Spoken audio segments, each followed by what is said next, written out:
Madeleine Peyroux is back on the road and heading down under with 3 shows in New Zealand this coming March, where she's celebrating the reissue of her 2004 album, Careless Love. We found Madeleine on a rare day off at home in Brooklyn, and so chatted at length about making Careless Love, the fine art of singing, and how she got her start busking around Europe. Dance me to the children who are asking to be born. Dance me through the curtains that our kisses have outworn.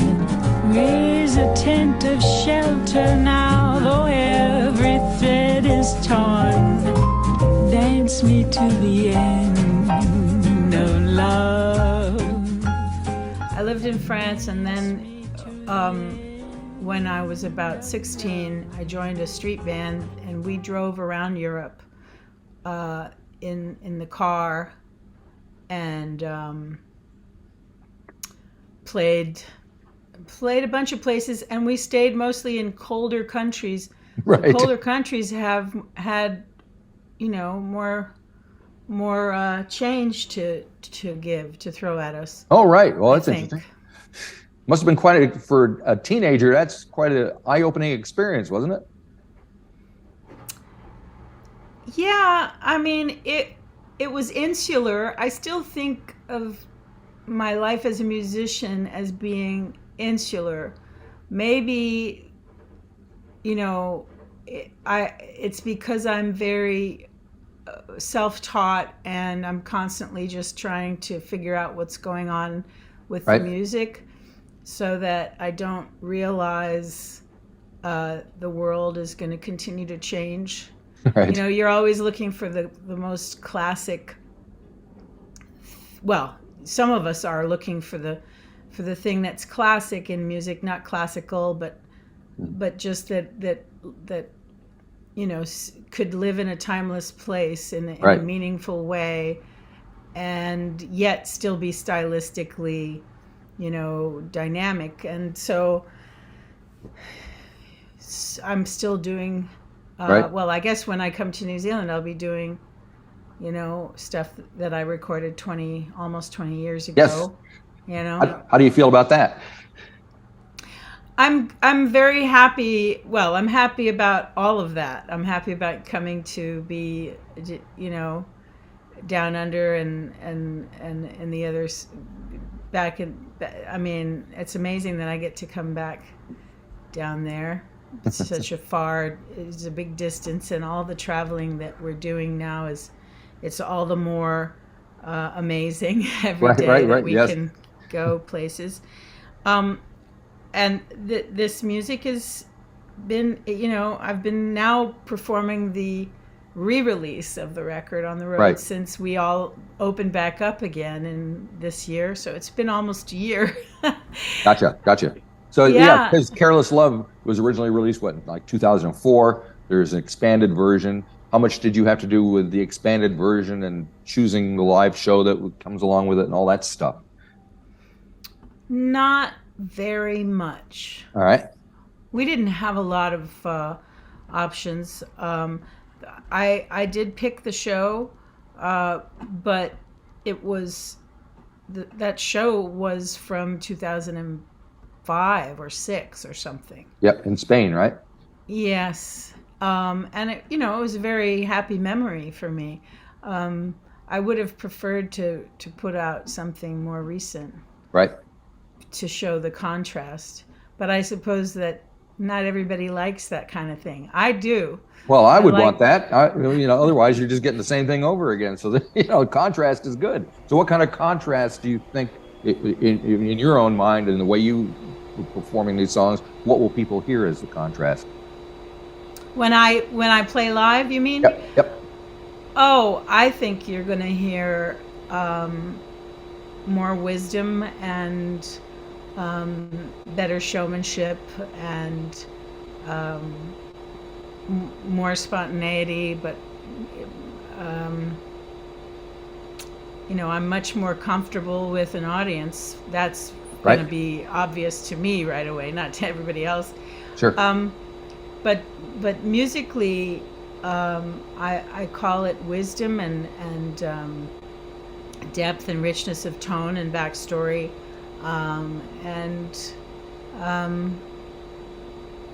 it's very grounded. It's very grounding, I think, this music. That's kind of what I was going on about with the idea of being classic or timeless, is trying to find that space. And that record, that Careless Love record, I think is an opportunity for me to really dig in. No, so speaking of classics, so on that album are quite a few classic songs. One of them that is a particular favorite of mine is your choice of the Dylan cover, which is "You're Gonna Make Me Lonesome When You Go," in particular because it has one of my favorite little couplets in all of music. He rhymes Honolulu with Ashtabula. And I grew up in Western Pennsylvania, so I know where Ashtabula is, and I can't believe that they managed to squeeze that in there. I look for you in old Honolulu, San Francisco, and Ashtabula. You're gonna have to leave me now, I know. I'll see you in the skies above, in the tall grass and the ones I love. You're gonna make me lonesome when you go. Why? And why is my question. Why did he choose? He didn't have to put those places there. Yep. He could have put any place on the planet. And indeed, everywhere I go and I sing that, Yeah. I think here where I am is what should be in that spot. Gotcha. Yep. So why did you choose that song, though? I have no idea. Okay. The meaning and the depth of it has just grown on me ever since. Yeah.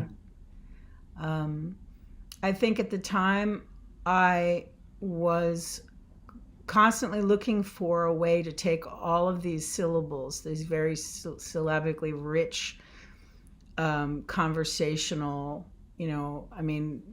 informal type of lyrics that he writes, and grab one that I could mold vocally into a sort of more metered rhythm, in sort of more of a jazz rhythm, or perhaps you would call it a pop rhythm, but something that is recognizable outside of the lyric, and yet fits the story, and does justice or honors the song, but that's the one that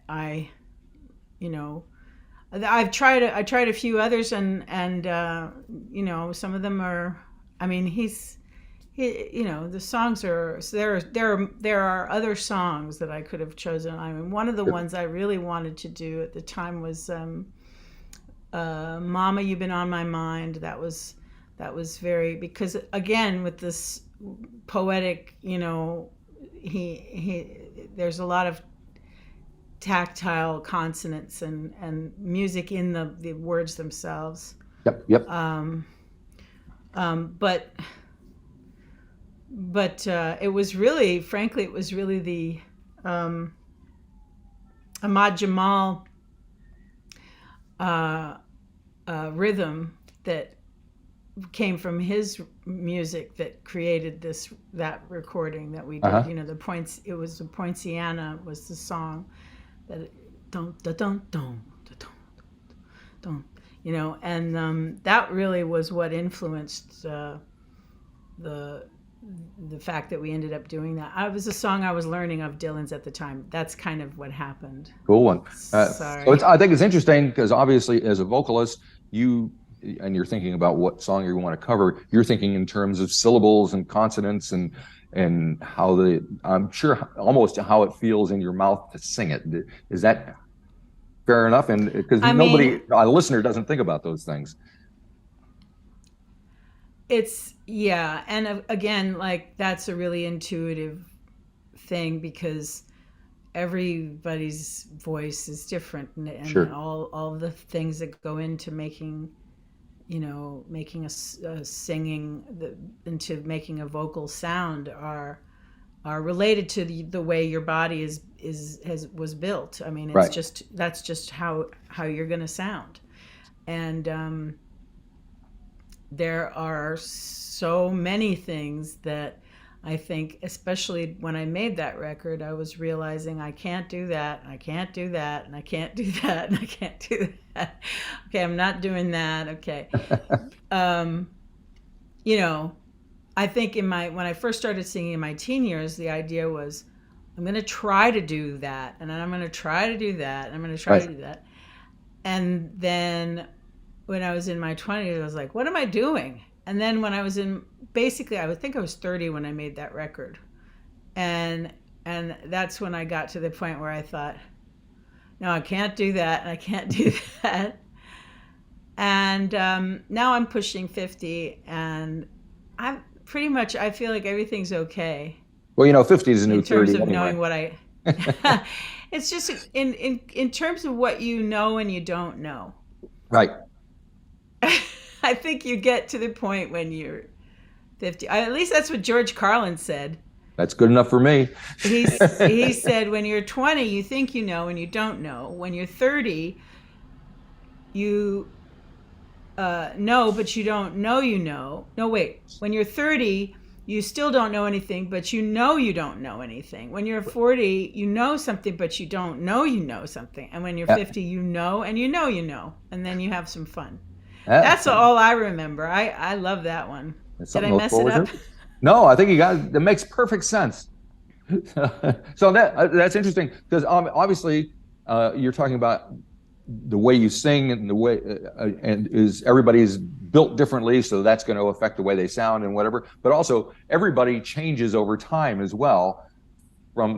You're not the same person physically, or no one's the same person physically when they were 20 as when they're 50. So do you have to make adjustments? And the human voice, especially, you know, I don't know about male singers, but female singers are notoriously, you know, more vocally mature in their late 30s and 40s. There are like operatic roles that are written, you know, and I felt it, because I had the good fortune of singing in my teens and my 20s and my 30s and my 40s, and I could feel it, and I can see why singers did certain things that they did in the time, in certain points in their career, because their body was moving into a certain phase. Like when Frank Sinatra, I think, all of a sudden spent a ton of money just recording himself and videotaping himself for an intense few years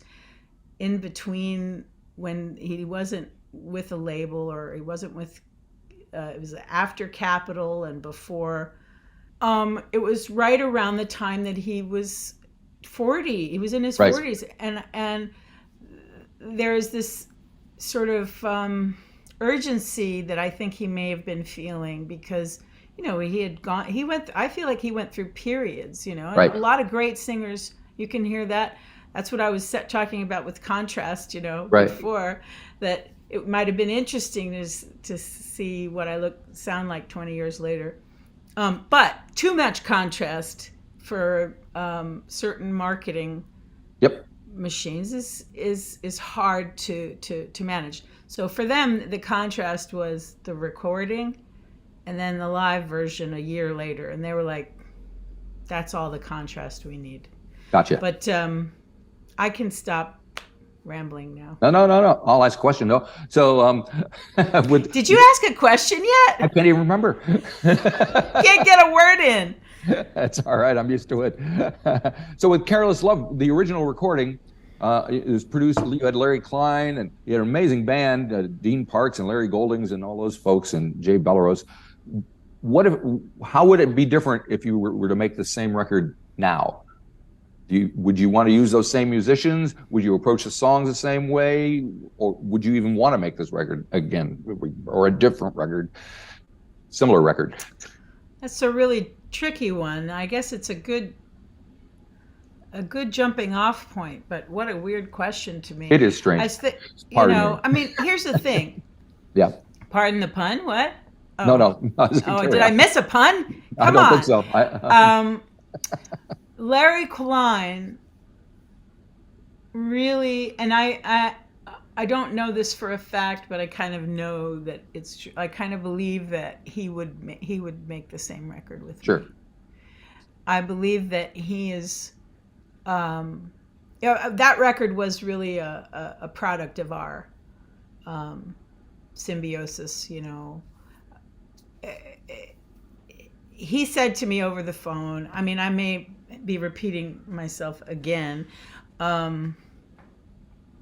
But he had a clear idea of the record before we ever met. And we spoke over the telephone the first time we spoke.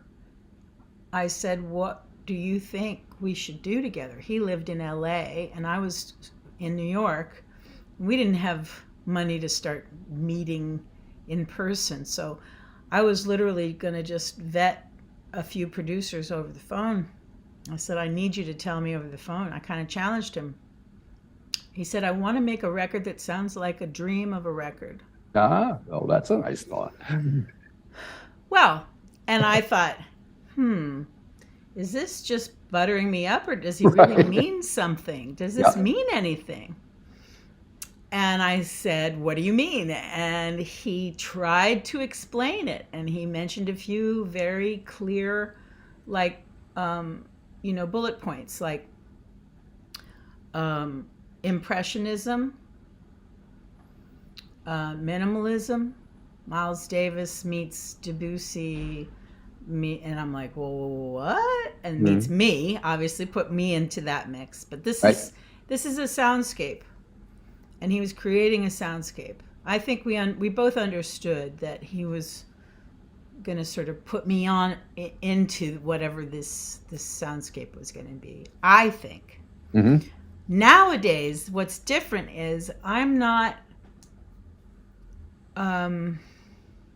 interested in trying to be the soundscape a little bit more. And I don't mean that I'm, arranging and composing every piece of it, but I'm trying to inject more of myself into the soundscape if I can find a way to still be contemporary, like I said at the beginning of this call, of seeking out the classic structures of music, things that really last, that really mean something, melody, strong melody, a storyline, a backstory, something that is the point of all of this.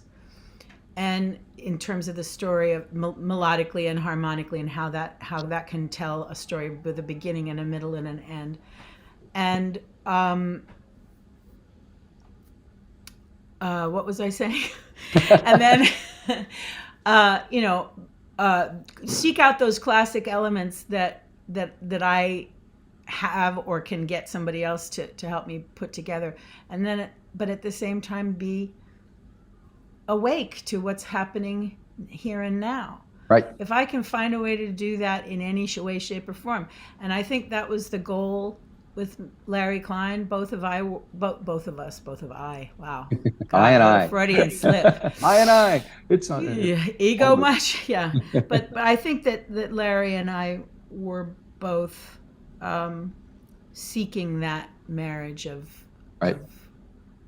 awareness. I know that from getting to know him over the years, that he's, very special that way. And I want to keep looking for that. And of course, as you say, we're gonna be changing. We're all changing, and so I'm still looking for the best. And the best thing that I have to offer now is the focus that I have on that approach to storytelling, but with a little bit more living. Right. So your most recent album is Anthem from like 3 or 4 years back, right? Yes, 2018. And of course, everybody's gone through all the stuff since then. So have you got something that you're thinking of putting together post-COVID, post-pandemic, post-everything? Yes, and I'm characteristically slow on the draw, but I've been writing songs studiously. They're a bit more serious. Some of them are more autobiographical. Mm-hmm. So I hope to be actually recording in the next couple months before I come to New Zealand. Okay, very cool. And would you be? Are you reluctant to perform them live before they're released? I've been performing some of them every night. Yes. Not all of them, but sure. Yeah. They're a bit serious, but I've had really good reactions. Yeah. Oh, good. And do you think about that, about the reaction that you're going to get when you're writing the songs? You're thinking, oh no, this is too heavy. I won't be able to perform it. It'll freak people out. No, not enough. I should be thinking about that more. As I realize when I'm standing there on stage and they're counting it off, I'm going, oh no, I have to do this. Because humor is essential to survival, and we all know that's what I've gravitated towards in the last couple of years. Besides the painful experience of just waking up to sad facts or difficult facts. Yep. I've also needed humor, and I've always needed humor. And when I'm on stage now, I often think, I tell the audience, quite frankly, I really wish I had been a stand-up comedian. I would have done a great job at bombing every night. Right. I'm good at it. I may not have lived this long, though. Right. I probably would have gone out more elegantly. But.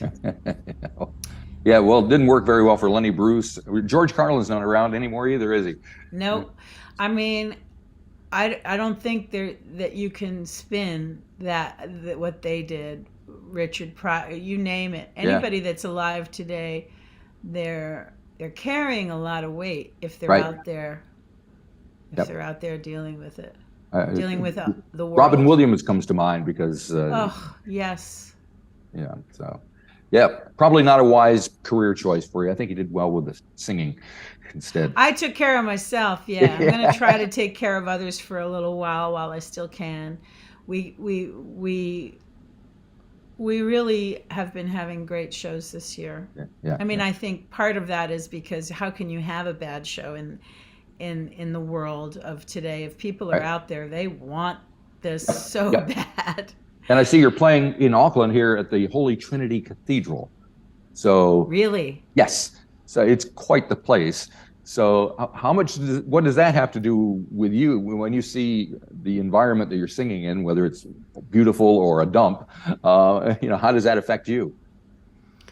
I mean, first of all, the way I feel is related to the way it makes anybody feel. If human beings are being treated well in a space, I'm going to feel that I'm well treated, and if I or anybody else is not being well treated or treated with decency and civility and and regard, then I'm going to be very perturbed by that, and I'm going to have to see if I can face that.